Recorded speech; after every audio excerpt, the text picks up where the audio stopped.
6. K는 크나큰 슬픔을 통해 정신적인 여자로 변모했다. 그녀는 온 마음을 쏟아 남편을 사랑했었고 그의 죽음이 그녀의 내부에서 무엇인가를 파멸시켰다. 그녀가 가지고 있던 거대한 생명력, 큰 활력, 열광, 힘 따위는 완전히 사라졌다. 그녀의 따스하고 생생하던 머리칼조차 그 윤기를 잃어버린 것 같았다. 내려오면서 끝이 점차 가늘어지는 그녀의 얼굴은 금욕적인 타원형을 이루었고 푸른 두 눈엔 수심에 잠긴 검고 깊은 웅덩이가 들어있었다. 암스테르담에서 알고 지냈던 때보다 활력이 줄어들긴 했지만 지금 그녀는 보다 원숙한 아름다움, 그녀에게 깊이와 실체감을 더해주는 부드러운 슬픔을 가지고 있었다. 드디어 이곳에 왔군요. 기쁩니다, 케이. 빈센트가 말했다. 고마워, 빈센트. 그들이 사촌이란 말을 붙이지 않고 그냥 이름만으로 서로를 부른 것은 처음 있는 일이었다. 어떻게 하다 그렇게 되었는지 그들은 알지 못했고 또 그 문제에 관해서는 생각조차 하지 않았다. 물론 얀도 데리고 왔겠죠? 그 애는 정원에 있어. 브라반트에 온 게 처음이죠? 이곳 브라반트를 당신에게 보여드리게 되다니 정말 흐뭇합니다. 함께 히드 들판을 오래 산책하기로 하죠? 그거 좋겠네, 빈센트. 그녀는 친절하게 말했지만 거기엔 열의가 없었다. 그녀의 목소리는 전보다 더 깊게 가라앉았고 좀 더 떨리고 있었다. 빈센트는 카이제르스그라우트에 있는 그의 그 집에서 그녀가 인정 깊게 대해주었던 일들을 떠올렸다. 그녀에게 남편의 죽음을 이야기하면서 위로의 말을 해주어야 될까? 뭐라고 말을 해주는 게 자신의 도리라는 건 알았지만 그는 그녀의 얼굴에 또다시 슬픔을 끼얹지 않는 게 좋겠다고 느꼈다. 케이는 그의 눈치 있는 거동이 내심 고마웠다. 남편은 그녀에게 너무도 신성한 존재였으므로 그에 대해서 누구와도 얘기를 나눌 수가 없었다. 그녀 역시 카이제르스크라우트에서 그 즐거웠던 겨울 저녁들을 머리에 떠올렸다. 그녀는 난로가에서 남편과 양친과 함께 카드 놀이를 하고 그동안 빈센트는 멀리 떨어진 구석에서 램프 불 아래 앉아있던 그 겨울 저녁들을 소리 없는 고통이 그녀의 내부에서 솟아올랐고 촉촉한 물기가 이제는 금게 변한 그녀의 두 눈을 뒤덮었다. 빈센트는 자기 손을 그녀의 손 위에 가만히 올려놓았고 그는 고통이 그녀를 얼마나 우아하게 만들어 놓았는지 알 수 있었다. 이전엔 그녀는 다만 행복한 여자에 불과했다. 그런데 지금 그녀는 정서적 불행이 가져다 줄 수 있는 갖가지 생생한 고통에 사무친 여인이었다. 다시 한번 옛말이 마음의 번개처럼 떠올랐다. 고뇌로부터 아름다움이 나온다. 케이, 여기가 마음에 들 거예요? 그는 부드럽게 말했다. 난 밖에 들판으로 나가서 하루 온종일 스케치를 하며 보냅니다. 당신은 야한을 데리고 나와 함께 가야 돼요? 난 방해만 될 텐데 뭘? 아니요. 난 누구랑 같이 있는 게 즐거워요. 산책하면서 재미있는 것들을 많이 보여드리죠. 그럼 이곳에 오길 잘한 것 같은데? 야한에게도 좋을 겁니다. 신선한 공기 덕분에 그 애도 튼튼해질 거예요. 그녀는 아주 가볍게 그의 손을 눌렀다. 그리고 우린 친구가 되는 거지, 그렇지, 빈센트? 그럼요, 케이. 그녀는 그의 손을 놓고서 신장로 건너에 있는 프로테스탄트 교회를 응시하고 있었지만 실제로 그것을 보고 있는 것은 아니었다. 빈센트는 정원 안으로 들어가 케이를 위해 긴 의자를 근처에다 가져다 놓고서 야한이 조그만 모래집을 만드는 것을 거들어 주었다. 그는 헤이그에서 가지고 온 굉장한 뉴스를 그 순간만큼은 잊고 있었다. 저녁 식탁에서 그는 마우베가 자신을 제자로 받아들였다는 얘기를 식구들한테 털어놓았다. 평상시라면 테르스테어나 마우베가 무슨 칭찬을 했다 하더라도 그 얘기를 되풀이하지는 않았을 터이지만 식탁에 케이가 함께 있었으므로 그는 자신의 모습이 훌륭하게 돋보이도록 만들고 싶었던 것이다. 그의 어머니는 대단히 기뻐했다. 넌 무엇든 마우베가 말하는 대로 해야 한다. 그녀가 말했다. 그 사람은 성공한 사람이지 않니?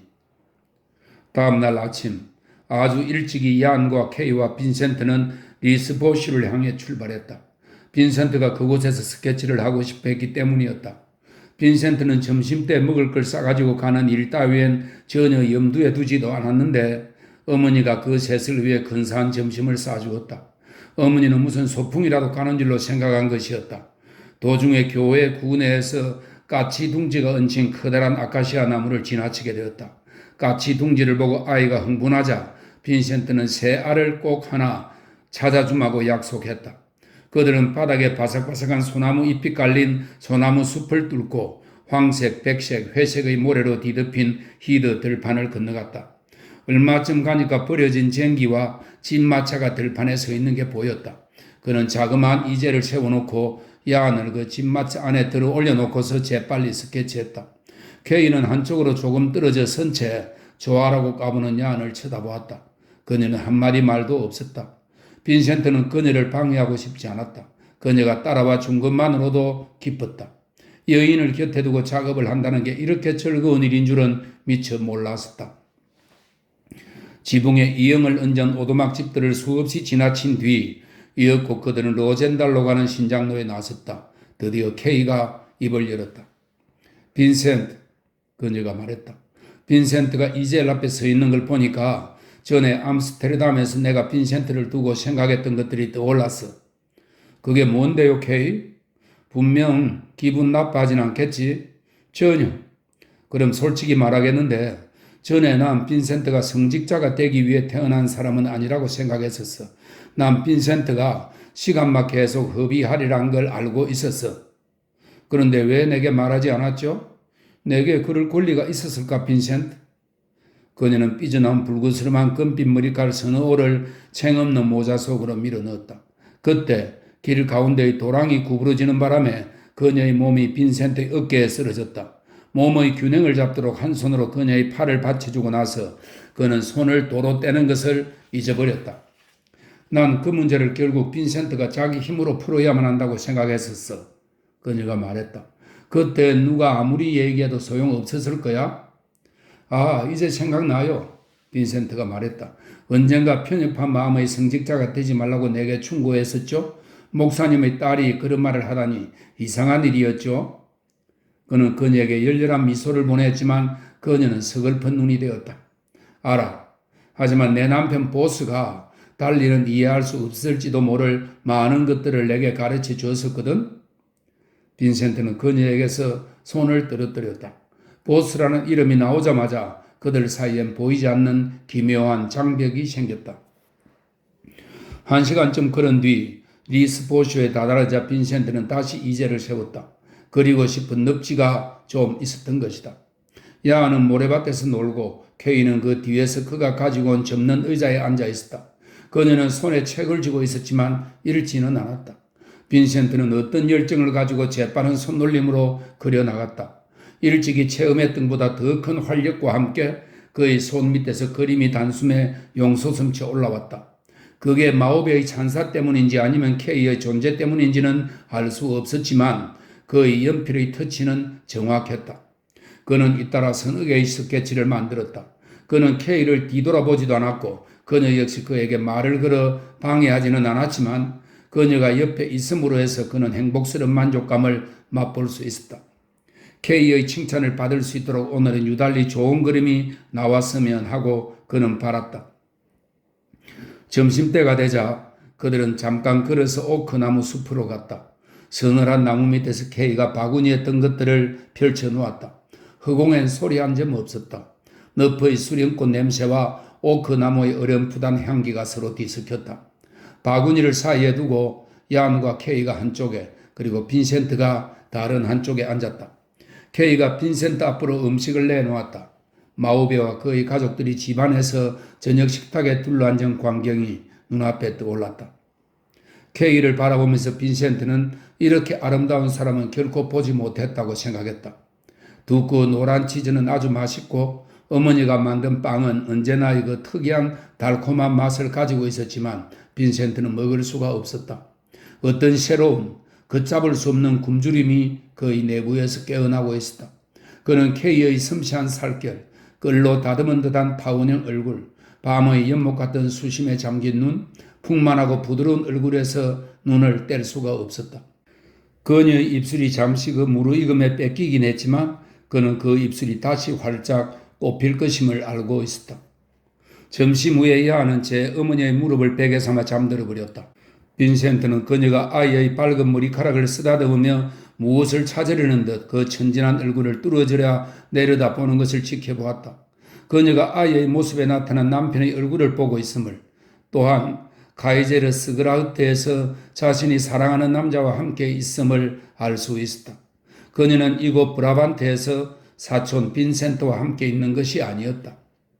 빈센트는 오후 내내 때로는 야한을 무릎 위에 앉힌 채 그림을 그렸다. 사내에는 빈센트에게 마음이 끌린 모양이었다. 빈센트는 꼬마가 검은 얼룩으로 앵그러지를 더럽히는데도 그래도 그냥 놓아두었다. 꼬마는 누런 모래밭 위에서 웃고 고함치면서 뛰어 돌아다니다가 줄곧 다시 빈센트에게로 돌아와서 여러 가지를 묻고 또 주워온 물건들을 보여주기도 하면서 자기를 재밌게 해달라고 졸라댔다. 빈센트는 귀찮아하지 않았다. 살아있는 조그맣고 따뜻한 짐승이 자기에게 다정히 기어오르는 게 즐거웠다. 가을이 오고 있는지 해가 무척 일찍 기울었다. 집으로 돌아오는 도중에 그들은 늘 지나치는 목가에 멈추어 일몰을 지켜보곤 했다. 기우는 해의 붉은 색조가 나비 날개처럼 수면 위에 앉았다가 서서히 어두워지면서 땅거미 속으로 사라졌다. 빈센트는 그림을 케이에게 보여주었다. 그녀는 그저 슬쩍 보았을 뿐이었고, 그리고 자기가 본 그 그림들이 상당히 조잡하고 서투르다고 생각했다. 하지만 빈센트가 야한에게 잘 대해주었고, 또 그녀는 고통의 본질을 유감스럽지만 너무도 익히 잘 알고 있었다. 그 그림들이 마음에 드는데 빈센트? 정말이요, 케이? 그녀의 찬사가 그의 내부에 닫혔던 본물을 터뜨렸다. 암스테르담에서 그녀는 그렇게 인정 깊었었다.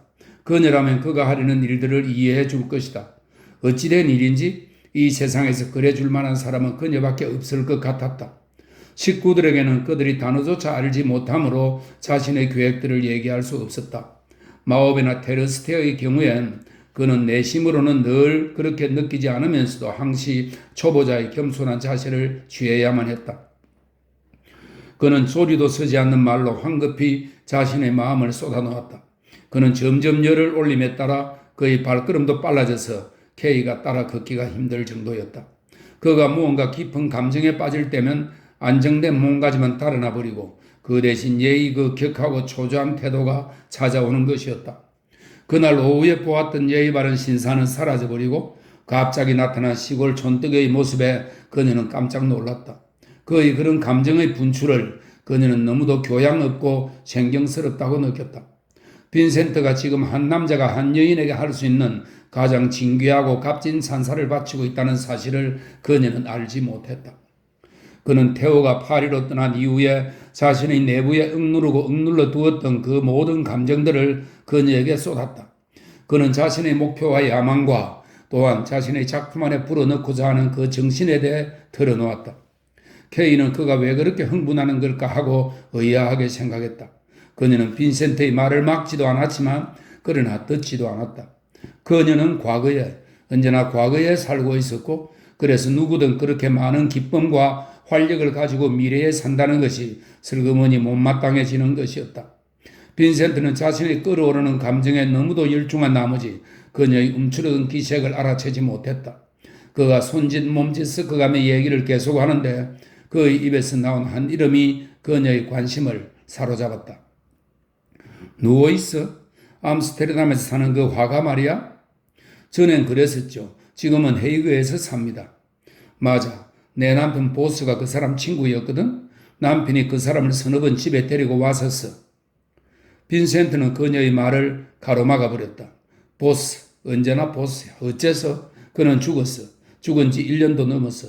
이젠 그 사람을 잊을 때도 됐는데 그는 과거에 속한 사람이야.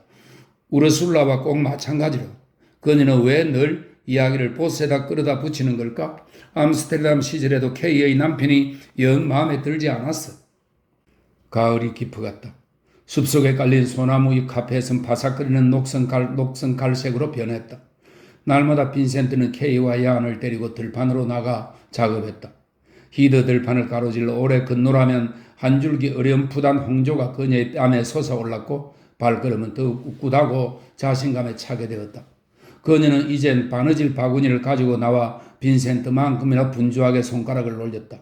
이야기도 자유롭게 마음대로 하기 시작했다. 그녀의 어린 시절이나 읽었던 책이나 암스테르담에서 알았던 재미있는 사람들에 관한 이야기들이었다.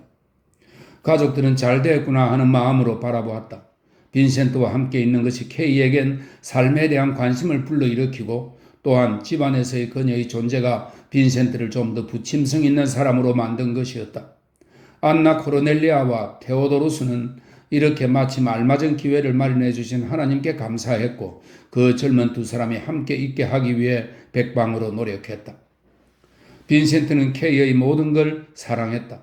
길다란 검은 드레스에 그토록 단호하게 가리워진 그녀의 날씬하고 가녀린 몸매, 들판에 나갈 때 쓰는 챙없는 모자, 그 앞으로 몸을 구부릴 때 코끝에 닿는 그 육체의 자연스러운 향내, 입을 오므리고서 재빠르게 말할 때의 모습, 진한 푸른빛 두 눈의 개 묻는 듯한 시선, 그에게서 야한을 데려갈 때 그의 어깨나 팔에 닿는 떨리는 손의 감촉, 그의 본질 저 깊숙한 곳까지 흔들어 깨우는 쉰 목소리, 잠자리에 든 뒤에도 그의 머릿속에서 노래 부르는 그 목소리, 생생하게 빛나는 살결, 그의 굶주린 입술을 못내 파묻고 싶은 그 살결. 이제서야 그는 알 수 있었다. 몇 년간을 자신은 외골으로만 살아왔고 애정과 부드러움의 커다란 물줄기는 메말라부터 바싹 다 들어가는 입안엔 맑고 차가운 물 한 모금도 허락하지 않았던 것이었다. 그녀가 곁에 있을 때만이 행복했다. 그녀의 전 존재가 뻗쳐나와 가만히 부드럽게 그를 껴안는 것 같았다. 그녀와 함께 들판으로 나올 때면 자급은 예민한 감수성과 함께 아주 신속하게 이루어졌다. 그녀가 집안에서 나오지 않을 때면 선 하나 꺾기도 지겹고 힘들었다. 저녁엔 모두들 거실에 있는 나무로 만든 커다란 테이블 주위에 모여 앉곤 했는데 그는 케이의 맞은편에 자리 잡고 앉아 낮에 그린 그림들을 복사했지만 종이와 그의 눈 사이에는 언제나 케이의 섬세한 얼굴이 가로놓여 있었다.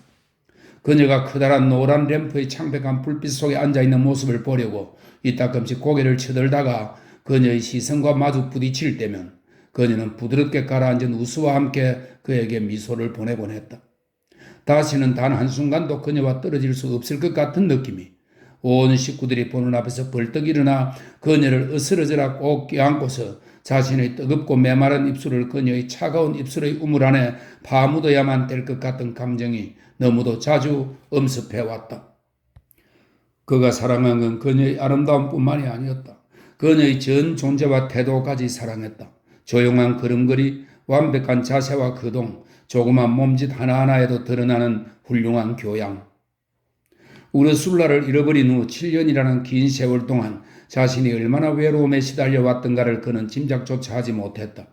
지금껏 살아온 동안에 그에게 한마디 사랑의 말을 해준 여자는 단 한 명도 없었다.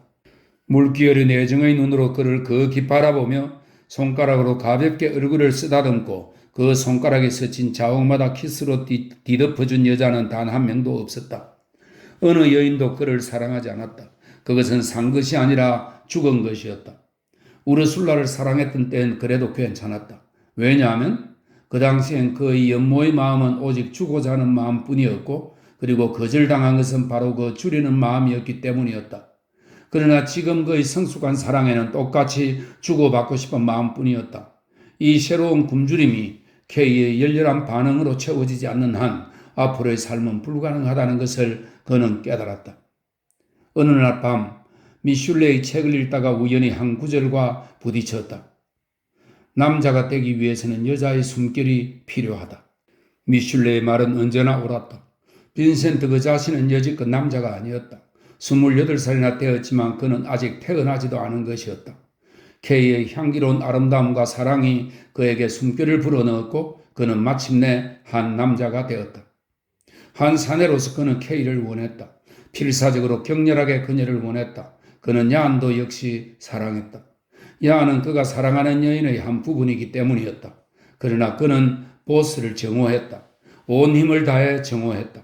그가 아무리 발버둥쳐도 케이의 마음 밑바닥으로부터 그 죽은 남자를 몰아낼 수 없을 것 같기 때문이었다. 우르술라를 향한 사랑이 안겨주었던 그 고통의 세월을 한탄하지 않았던 만큼 그는 그녀의 이전의 사랑이나 결혼에 대해서도 안타까워하지 않았다. 빈센트와 케이, 그 둘 다 이미 고뇌의 용광로 속에서 시련을 겪었으며 그 때문에 그들의 사랑은 더욱 순수해질 수 있을 것 같았다. 그는 K로 하여금 과거의 그 남자를 잊게 만들 수 있다고 생각했다. 현재의 불타오르는 뜨거운 사랑으로서 그녀의 과거를 말끔히 씻어낼 수 있을 것 같았다. 멀지 않아 그는 헤이그로 가서 마우베 밑에서 공부할 것이다. K도 데리고 가서 우엘레보멘의 마우베의 집에서 보았던 것과 같은 가정을 꾸미리라. 그는 K를 아내로 맞아 곁에 늘 앉혀두고 싶었다. 찍어낸 듯 자신의 특징들을 얼굴에 지닌 아이들, 그런 아이들이 있는 가정을 가지고 싶었다. 이젠 그도 의젓한 남자였고 방황을 거쳐야 할 때였다. 그의 삶에는 사랑이 필요했다. 사랑이 그의 작품에서 거칠음을 거두어가고 울퉁불퉁한 나를 둥글게 가라. 지금까지는 결여되었던 현실의식으로 작품의 활기를 불어넣어 줄 것이다. 그는 자신의 얼마나 많은 부분이 사랑도 맛보지 못한 채 죽어 지내왔는지 전에는 알지 못했다. 그걸 알았더라면 우연히 맞부딪힌 맨 처음 여자라도 열렬히 사랑했으리라. 사랑은 삶의 소금이었다. 이 세상의 맛을 내려면 사랑이 필요했다. 우르술라가 그를 사랑하지 않았던 것이 이젠 오히려 다행이었다. 그 시절 그의 사랑은 얼마나 피상적이었던가. 그리고 지금의 사랑은 얼마나 깊고 풍요로운가. 우르술라와 결혼했더라면 진정한 사랑의 의미는 결코 알지 못했을 것이다. 그랬다면 K를 결코 사랑하지 못했을 것 아닌가. 이제야 비로소 깨달을 수 있었다. 우르술라는 고상함이나 뛰어난 자질도 갖지 못한 머리가 텅 빈 천박한 어린아이에 불과했다는 것을.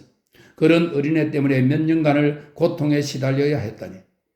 K와의 한 시간이 우르술라와 함께 보내는 일생과 맞먹었다. 길은 험했지만 그 길은 마침내 그를 K에게로 데려다 주었고 그리하여 그것으로서 그 길이 옳은 길이었음이 증명된 셈이었다. 이제부터는 훌륭한 삶을 이루리라. 일하고 사랑하고 자신의 그림들을 팔게 되리라. 그리고 둘이 함께 행복하리라. 사람의 인생엔 제각기 그 나름대로의 틀이 있는 법이고 그 틀을 최후의 끝맺음까지 서서히 완성해 가야만 하는 것이었다. 그의 충동적인 기질이나 열정에 휩싸인 마음 상태에도 불구하고 그는 가까스로 자신을 억제할 수 있었다. K와 단 둘이 들판에 나가 전혀 쓰잘데없는 이야기를 주고받을 때면 그녀에게 커다랗게 외치고 싶은 적이 한두 번이 아니었다. 이봐요 K, 우리 이따위 가식과 허세는 모두 떨쳐버립시다. 난 당신을 내 품 안에 안고 그득그득 키스하고 싶어요. 당신이 내 아내가 되어 내 곁에 영원히 머물도록 하고 싶습니다. 당신은 내 사람이고 난 당신 사람이에요. 우리들 각자의 이 외로움이 서로를 끔찍하게 필요로 하고 있어요. 그가 간신히 자신을 억누를 수 있는 것이 기적 같았다. 정춘 하늘의 날벼락처럼 불쑥 사랑이란 말을 꺼낼 수는 없었던 것이다. 그건 너무도 유치한 일이었다. 그런데 K는 눈꽃만큼의 기회도 주지 않았다. 그녀는 사랑이니 결혼이니 하는 얘기를 늘 피했다. 언제 어떻게 말을 꺼내야 할까? 멀지 않아 곧 얘기를 해야겠다고 그는 생각했다. 겨울이 다가오고 있었고 헤이그로 가야 하기 때문이었다. 더 이상 견딜 수 없는 때가 마침내 왔다. 그의 의지가 무너져버린 것이었다. 그들은 브레다로 가기 위해 길을 나섰다. 빈센트는 아침나절엔 열심히 밭을 갈고 있는 사람들을 그렸다. 자그마한 개울과 느릅나무 그늘 아래서 그들은 점심을 먹었다. 야는 풀밭에서 자고 있었다. K는 점심 바구니 옆에 앉아 있었다. 빈센트는 무릎을 굽히고서 그녀에게 그림을 보여주고 있었다. 무슨 말을 하는지조차 모르면서 재빠르게 짓거리는 동안 그는 K의 따스한 어깨가 그의 옆구리 속으로 타들어오는 듯한 감촉을 느꼈다.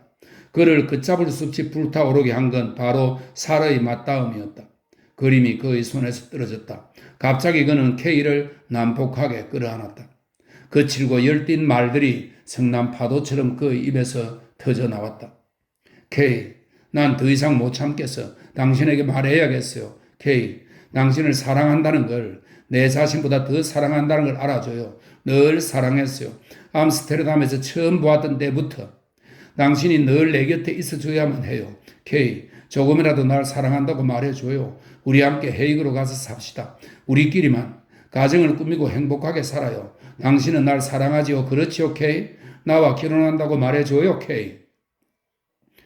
K는 몸을 빼내려 안간힘을 쓰지조차 못했다. 갑작스런 변화와 공포감으로 그녀의 입은 일그러져 있었다. 그의 말이 들리지도 않았지만 그 속뜻을 알아차리자 커다란 공포가 그녀의 내부에서 솟아올랐다. 그녀의 검푸른 두 눈이 잔혹하게 그를 노려보았다. 그녀는 한 손을 들어 자기의 입에서 터져 나오려는 고함 소리를 막았다. 안 돼, 절대, 절대. 그녀가 사납게 숨을 헐떡였다. 그녀는 잡힌 몸을 비틀어 빼냈다. 그녀는 잠자는 아이를 휙 들지 않고 들판 가운데로 미친 듯이 달리기 시작했다. 빈센트는 그녀를 쫓아갔다. 공포심으로 인해 그녀의 뛰는 속도는 더욱 빨라졌다. 저 앞에서 그녀는 달아나고 있었다. 그는 도대체 어떻게 된 판인지 알 수가 없었다. 케이, 케이, 그가 외쳤다. 도망가지 말아요. 그의 음성이 그녀를 더 급히 몰아쳤다. 미친 듯이 팔을 휘두르고 머리를 위아래로 흔들면서 빈센트는 뛰어갔다. 케이가 들판 가운데 푹신푹신한 바꾸랑에 걸려 비틀거리다가 넘어졌다. 야한이 칭얼거렸다. 빈센트는 그녀 앞에 흙바닥에 풀썩 무릎을 꿇고 그녀의 손을 부여잡았다. 케이, 그토록 사랑한다는데 왜 내게서 도망치는 거요? 모르겠다 말이요. 난 당신이 있어야 돼요. 당신도 날 사랑하잖아, 케이. 겁내지 말아요. 그저 사랑한다는 말을 하고 있을 뿐인데, 케이, 우리 함께 과거를 잊고 새 삶을 시작하는 거요. 케이는 두 눈에서 공포의 시선이 정오로 바뀌었다. 그녀는 빈센트에게서 손을 잡아 뺐다. 야한이 이젠 완전히 깨어났다. 오마는 열정에 사로잡힌 빈센트의 격한 표정에 깜짝 놀랐고 이 낯선 남자의 입에서 쏟아져 나오는 격렬한 말들로 인해 공포에 휩싸였다. 오마는 어머니의 목을 두 팔로 꼭 껴안고서 울기 시작했다. 케이, 날 조금이라도 사랑한다고 말해줄 수 없나요? 안 돼, 절대, 절대. 또다시 그녀는 신장로를 향해 들판 가운데를 달리기 시작했다. 빈센트는 넋 빠진 모습으로 부드러운 흙바닥에 그대로 주저앉아 있었다. 신장로에 들어선 케이의 모습이 가뭇없이 사라졌다. 겨우 몸을 일으킨 빈센트는 목이 터져라 그녀의 이름을 부르면서 그녀를 쫓아내닫기 시작했다. 신장로로 들어서자 저 한참 밑으로 아이를 가슴에 꼭 껴안고 여전히 뛰어가고 있는 케이의 모습이 보였다. 그는 우뚝 섰다. 그는 케이가 꼬부랑길을 돌아 사라지는 걸 지켜보았다. 그는 그 자리에 꼼짝하지 않고 오래 서 있었다. 얼마 뒤 그는 지나쳐온 들판을 도로 건너갔다. 그는 땅바닥에 흩어진 스케치들을 주웠다. 스케치들은 조금씩 더럽혀져 있었다. 그는 점심 그릇들을 바구니에 집어넣고 이제를 등에 묶고 메고서 지친 몸을 이끌고 터들터들 집으로 돌아갔다. 목사관은 무거운 긴장으로 뒤덮여 있었다. 빈센트는 문을 들어선 순간 그걸 느꼈다. 케이는 자기 방의 문을 잠그고 얀과 함께 틀어박혀 있었다. 그의 어머니와 아버지 둘만이 그 실에 있었다. 그들은 얘기를 주고받다가 빈센트가 들어서자 말을 뚝 끊어버렸다. 그 끊겨진 반토막의 말이 허공에 걸려 있음을 빈센트는 느낄 수 있었다. 빈센트는 문을 닫았다. 그는 아버지가 끔찍이도 화가 났다는 걸 알았다. 아버지의 오른쪽 눈의 눈꺼풀이 거의 감겨져 있었던 것이다. 빈센트, 너가 어찌? 그의 어머니가 흐느꼈다. 내가 뭘 어쨌는데요? 뭘 가지고 꾸짖는 건지 빈센트는 정확히 알 수 없었다. 너희 사촌을 그런 식으로 욕보이다니. 빈센트는 그 말엔 대답을 생각해낼 수 없었다. 그는 등에서 이제를 풀고 그걸 한쪽 구석에다 놓았다. 아버지는 아직도 흥분 때문에 입을 열지 못했다. 케이가 무슨 일이 있었는지 정확히 얘기하던가요? 그가 물었다. 아버지는 붉은스름한 목살같에 꼭 낀 하이칼라를 느슨하게 풀었다. 아버지의 오른손이 테이블 모서리를 꼭 잡고 있었다. 케이가 그러던데 너가 미친놈처럼 그 애를 꼭 껴안고서 헛소리를 했다면서? 헛소리가 아니라 사랑한다고 말했습니다. 빈센트가 침착하게 말했다. 그게 어째서 욕을 보였다는 건지 난 정말 모르겠군요. 그 애한테 그 말만 했느냐? 아버지의 말투는 얼음처럼 차가웠다. 아니요, 내 아내가 되어달라고 청했습니다. 너의 아내라고? 네, 그게 뭐 그리 놀랄만한 일입니까? 아, 빈센트야. 어머니가 말했다. 너가 어찌 그런 생각을 할 수 있니? 틀림없이 어머니 아버지도 그렇게 생각하셨을 텐데요. 하지만 얘야, 너가 그 애를 사랑하게 될 줄이야 누가 꿈이나 꾸었겠느냐? 빈센트, 아버지가 말했다. 케이가 너의 이종 사촌이라는 걸 모르느냐? 압니다. 그게 어떻다는 겁니까? 이종 사촌과는 결혼할 수 없어. 그건 목사는 그 다음 말을 감히 입에 올릴 수조차 없었다. 빈센트는 창가로가 정원을 내다보았다. 그게 뭐가 어떻다는 거죠? 근친상간이다. 빈센트는 자신을 억제하느라 안간힘을 썼다. 어떻게 감히 그따위 낡아빠진 말로 자신의 사랑을 모독할 수 있을까? 그건 단연코 말도 안 됩니다. 정말로 아버지답지가 않으신 말씀입니다. 그건 근친상간이란 말이다. 테오도루스가 버럭 외쳤다. 우리 반고 가문 내에 그런 죄받을 관계를 허락할 수는 없다. 설마 성서에 그렇게 쓰여 있다고 생각하시는 건 아니겠죠, 아버지? 사촌간의 결혼은 언제나 허락되었습니다.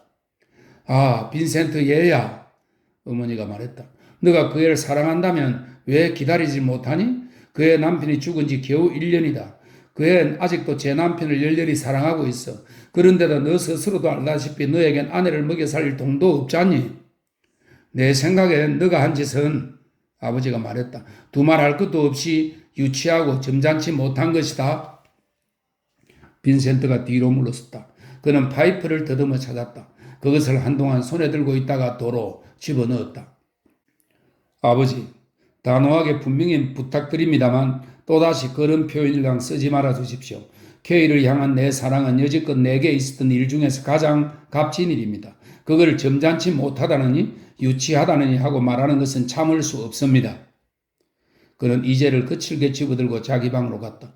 그는 침대에 걸터 앉아 스스로에게 물었다. 무슨 일이 일어났단 말인가? 내가 무슨 짓을 했기에? 사랑한다고 말하자 그녀는 달아나 버렸어. 왜? 날 원치 않는 걸까? 안 돼. 절대. 아까의 광경이 거듭거듭 떠올라 그날 밤은 괴로움으로 지셨다. 그 끝은 언제나 똑같은 장면에서 끝났다. 그 짧은 몇 마디가 거의 죽음을 알리는 운명의 종소리처럼 그의 귓속에서 울리고 있었다. 다음날 아침 늦게서야 그는 용기를 내어 아래층으로 내려갈 수 있었다. 긴장의 분위기는 말끔히 씻겨 있었다. 어머니는 부엌에 있었다. 부엌에 들어서는 그에게 어머니는 키스를 하면서 가엾다는 듯 그의 볼을 잠시 쓰다듬었다. 잠은 잤니? 그녀가 물었다. 케이는 어디 있어요? 아버지가 마차에 태워 브레다로 데리고 가셨다. 왜요? 기차를 타려고. 케이가 집으로 가겠단다.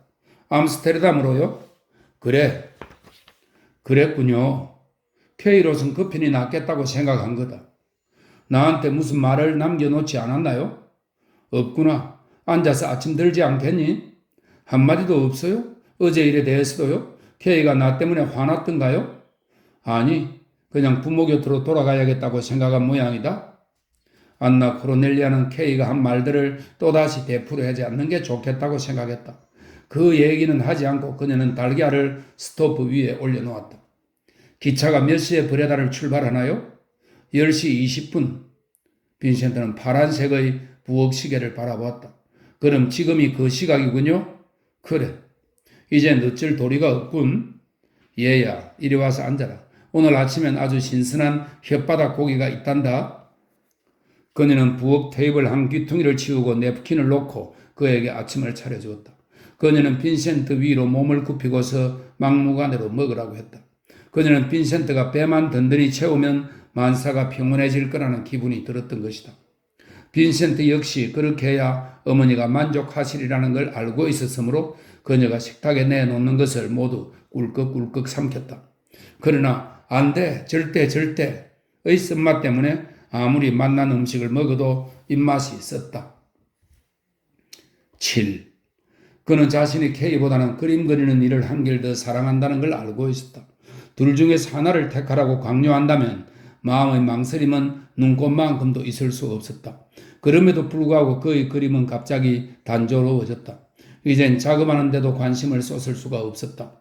브라반트 사람들을 그린 스케치들을 건너다 보고 있노라니 케이에 대한 사랑이 깨어난 이후부터 자신의 그림이 많이 좋아졌음을 알 수 있었다.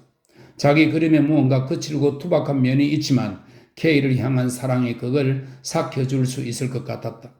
그의 사랑은 진지하고 열렬한 것이었으므로 그 숱한 안 돼, 절대라는 말로도 꺾여질 수 없었다. 그는 그녀의 거부를 싸늘한 얼음 덩어리로 생각했으며 그 얼음 덩어리를 가슴에 꼭 끼안아 녹여버릴 셈이었다. 마음에 싹 트는 자그마한 의욕 때문에 제대로 작업을 할 수가 없었다. 만일 그녀의 결심을 바꾸지 못한다면 그녀는 어쩌면 새로이 사랑할 수도 있다는 생각 그 자체에도 양심의 가책을 느끼는 것 같았다. 빈센트는 과거에 너무도 깊숙이 자신을 파묻어버리는 그녀의 운명적인 질병을 고쳐주고 싶었다. 그는 화가로서의 자신의 손과 아내로서의 그녀의 손을 합하여 나날의 빵과 행복을 위해 일하고 싶었다.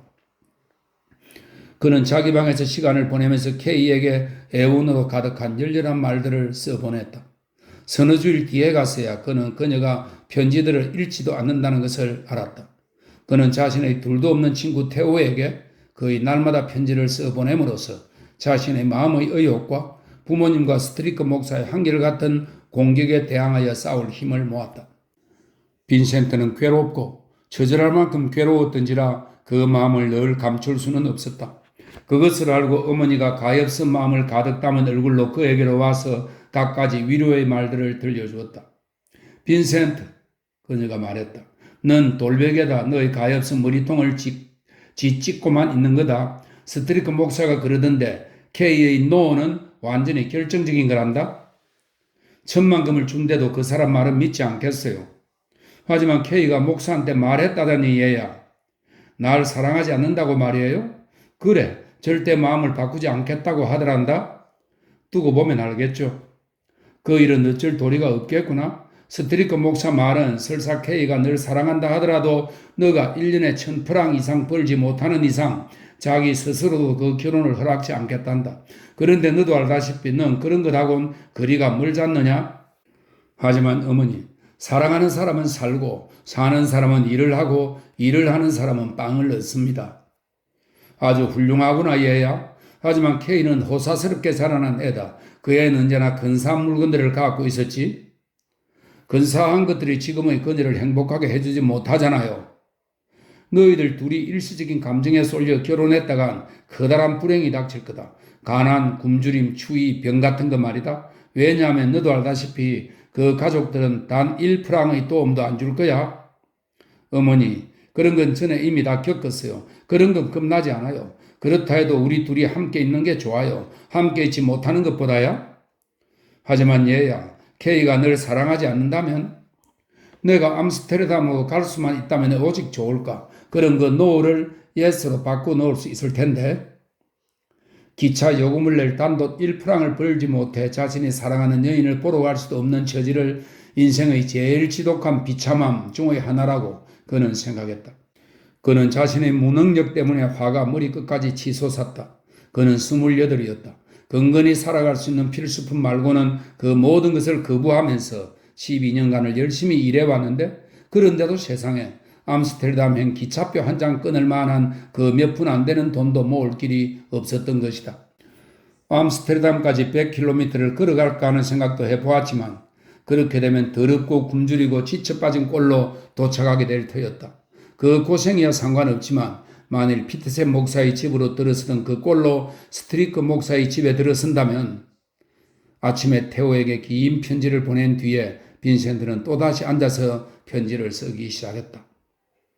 사랑하는 테오에게 암스테르담 여행권 때문에 돈이 절실하게 필요하다. 그만한 돈만 있다면 당장 갈 텐데. 그림을 몇 장 함께 보낸다. 왜 내 그림들이 안 팔리는지 어떻게 만들면 팔릴 수 있는지 좀 가르쳐다오.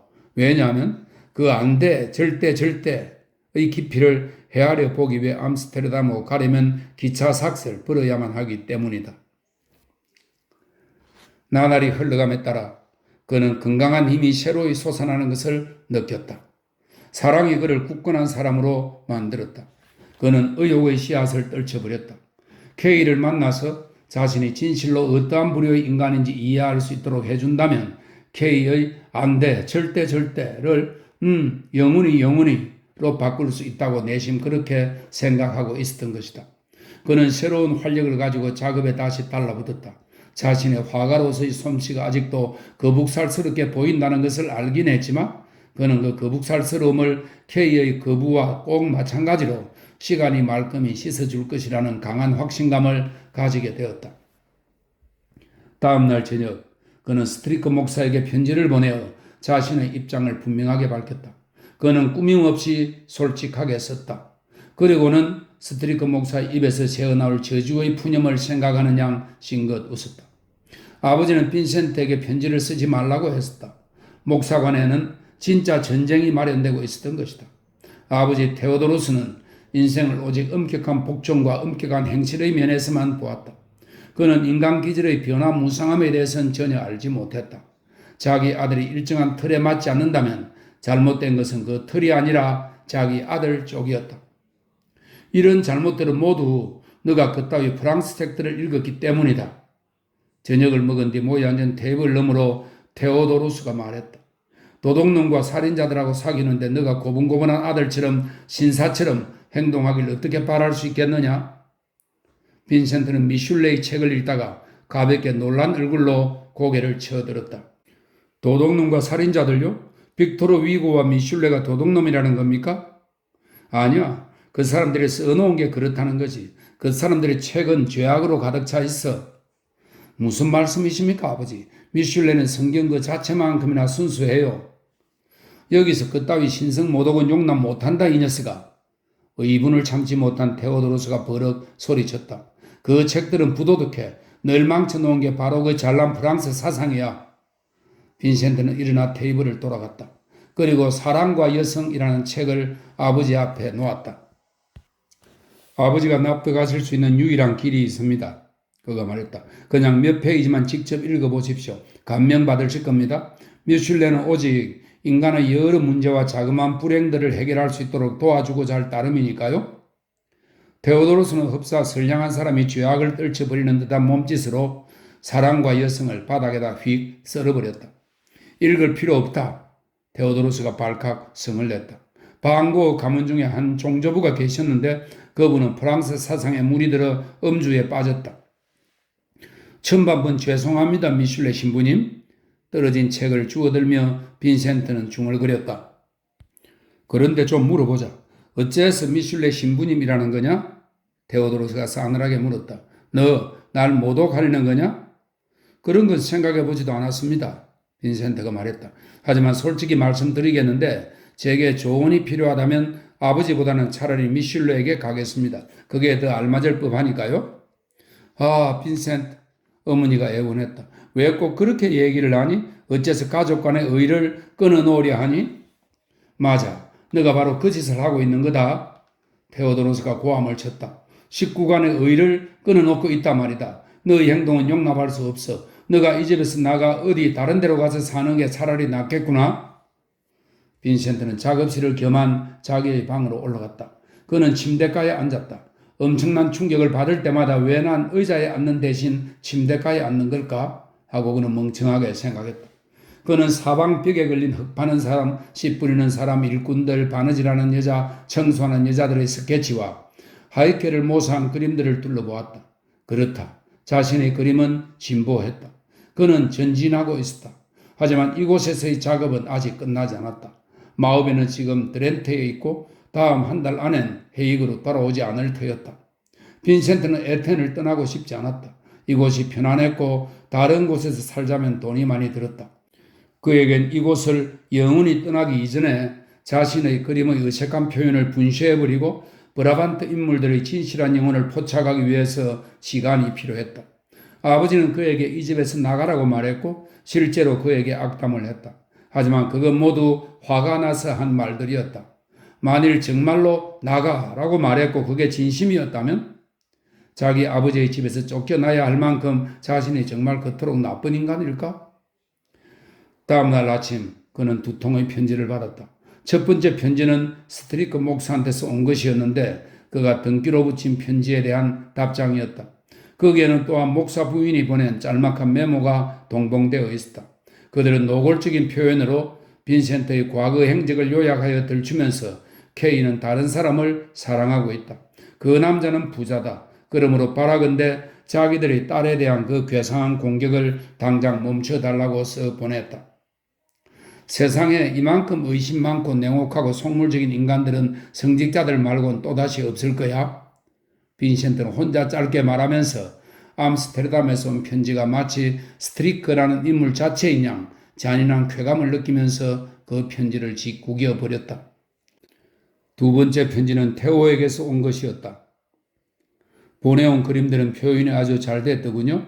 그 그림들을 팔기 위해 최선을 다하겠습니다. 그리고 여기 형의 암스테르담 행을 위해 20프랑을 보냅니다. 행운을 빌어요, 형. 8. 빈센트가 암스테르담 중앙역을 나올 무렵엔 바야흐로 밤이 다가오고 있었다. 그는 빠른 걸음으로 담나크 거리로 올라가 댐으로 갔다. 왕궁과 우체국을 지나 카이제르스크라우트로 곧장 질러갔다. 점원과 사무원들이 모두 빠져나가서 상점과 사무실들이 텅 비게 되는 시각이었다. 그는 싱겔 운하를 건넜다. 헤렌그라우트 다리 위에 잠시 멈춰 선 채 그는 여러 명의 남자들이 꽃을 운반하는 그룹배 위에서 상을 펴놓고 빵과 청으로 저녁을 먹는 모습을 지켜보았다. 카이제르스크라우트에서 왼쪽으로 돌아 길다랗게 늘어선 플랑드르식의 좁다란 주택들을 지나 어느새 그는 스트리크 목사 저택의 검은 울타리와 낮은 돌계단 앞에 와 있었다.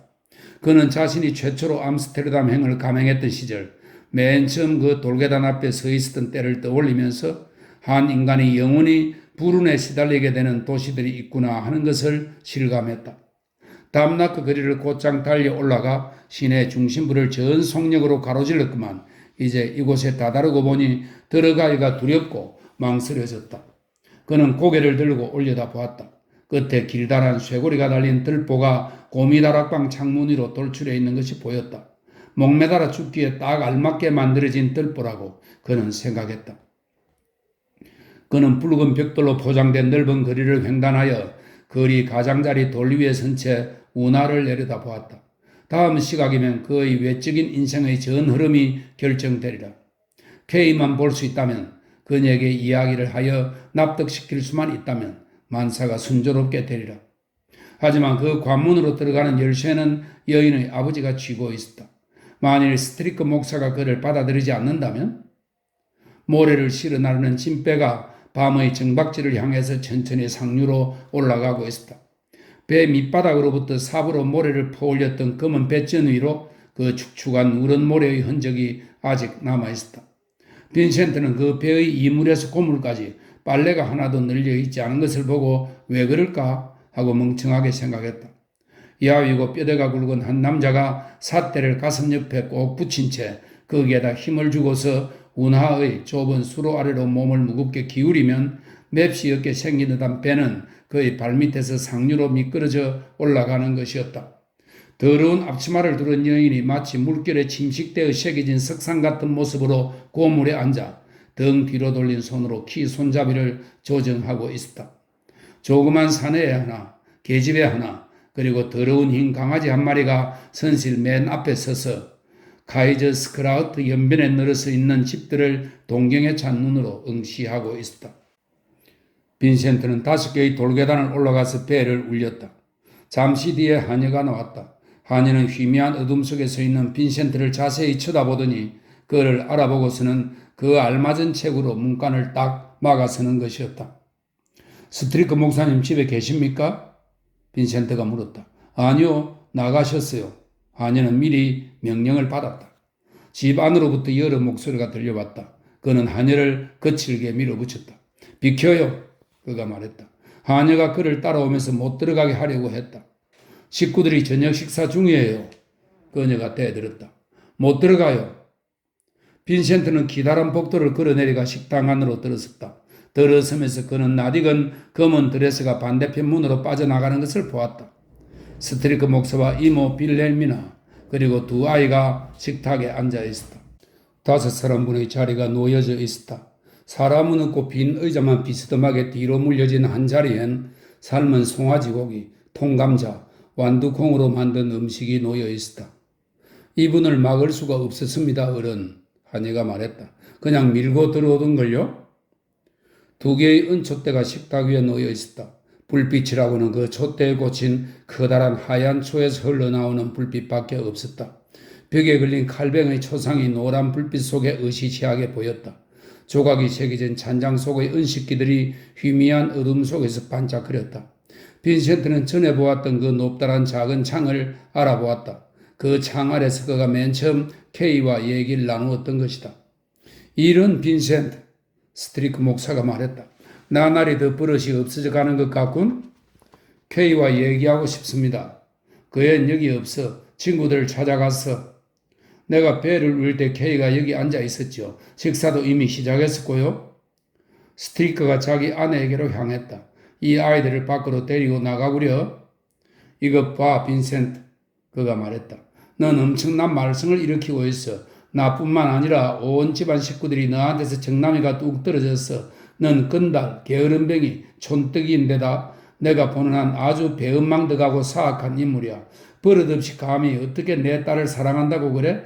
그건 나에 대한 모욕이야. K를 만나게 해주십시오. 그녀와 얘기하고 싶습니다. 그 애는 너와 얘기하길 원치 않아. 다시는 너에게 눈길조차 주기 싫어해. K가 그렇게 말하던가요? 그래. 그건 믿을 수 없습니다. 스트리크는 대경실색했다. 성직자의 자리에 앉은 이후로 자신이 거짓말을 한다는 비난을 받은 것은 이번이 처음이었다. 너가 어찌 감히 나더러 사실대로 얘기하지 않는다고 말할 수 있느냐? K의 입으로 곧바로 그 말을 들을 때까지 전 믿지 않을 겁니다. 아니, K가 말한데도 믿지 않아요. 내가 암스테르담에서 너에게 헛되이 써버린 그 소중한 시간과 돈을 생각해 보니 빈센트는 방금 K가 비운 의자에 지친 듯 털썩 앉고서 두 팔을 식탁 위에 올려놓았다. 잠깐 제 말을 들어주십시오. 성직자도 그 세겹의 철갑옷 밑에 인간의 심장을 갖고 있다는 걸 보여주세요. 난 아저씨의 딸을 사랑합니다. 온 목숨을 걸고 사랑합니다. 밤이고 낮이고 그녀를 갈망합니다. 신을 위해 일하신다니 말씀입니다만 제발 그 신을 위해서라도 내게 자그마한 자비를 보여주십시오. 그렇게 잔인하게 굴지 마십시오. 난 아직은 성공하지 못했지만 시간만 조금 준다면 성공할 겁니다. 그녀에게 내 사랑을 보여줄 기회를 주십시오.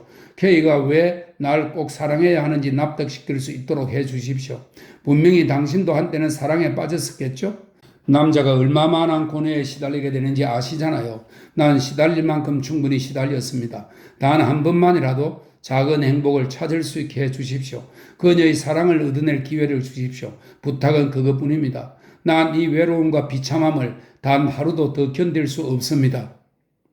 스트리크 목사는 그를 잠시 내려다보다가 이었고 입을 열었다.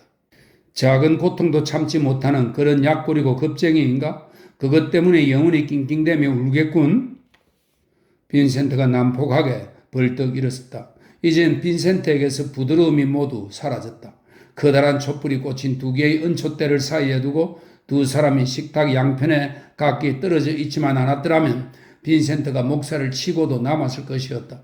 찌르는 듯한 침묵이 방안을 휩싼 가운데 두 사람은 날카롭게 불꽃이 튀는 서로의 눈을 노려보며 서 있었다. 시간이 얼마나 흘렀는지 빈센트는 알 수 없었다. 그는 한 손을 들어 올려 촛불 가까이 가져다 댔다. K에게 얘기할 수 있게 해주십시오. 그가 말했다. 내가 이 손을 불꽃 속에 넣고 견딜 수 있는 만큼의 시간 동안만. 그는 손바닥을 뒤집어 촛불 불꽃 속에다 손등을 놓았다. 방 안의 불빛이 흐려졌다. 촛불에서 나오는 거름에 그의 살갗이 금방 새까매졌다. 몇 초 지나지 않아 살갗은 타오르는 듯한 생생한 붉은색으로 변했다.